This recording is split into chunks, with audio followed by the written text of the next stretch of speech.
Hey, I know it's day 176, but today we're going to talk about New Year's. So, Happy New Year's!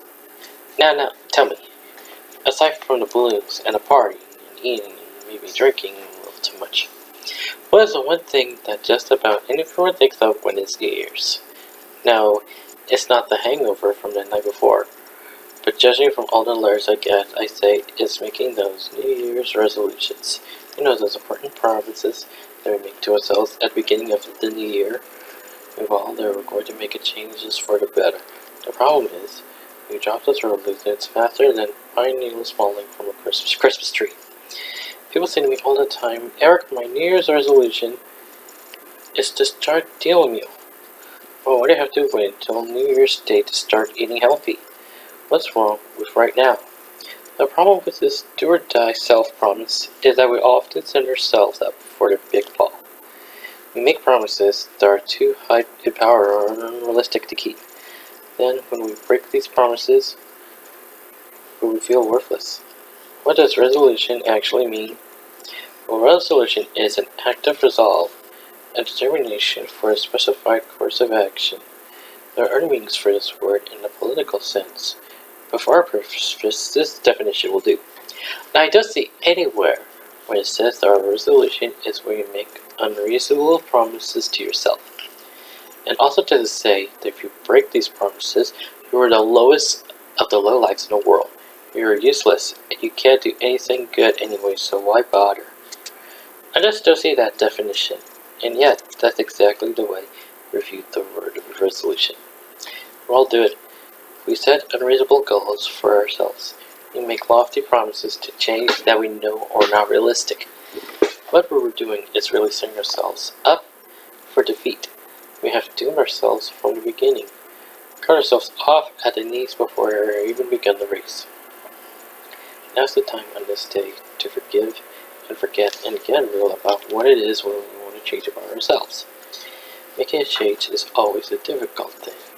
It's more difficult for some people than it is for others.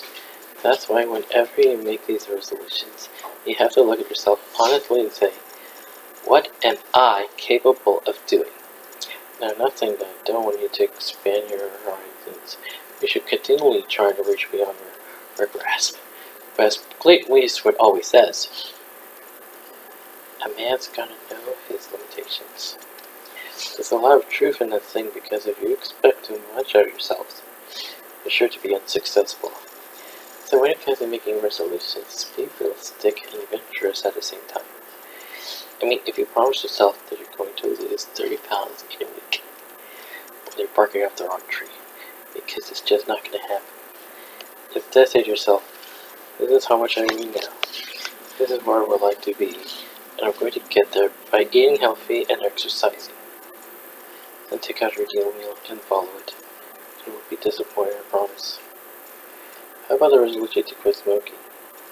Well, this is a very noble resolution, I know, about unhealthy smoking is for us. But don't try to quit cold turkey and promise yourself that you will do it. You know that your willpower is just not strong enough to handle it. Don't be afraid to seek outside help to quit smoking. A lot of people think that if they can't do it on their own, there must be something wrong with them. Well, I don't know a whole lot of people after smoking for 20 years just quit like that.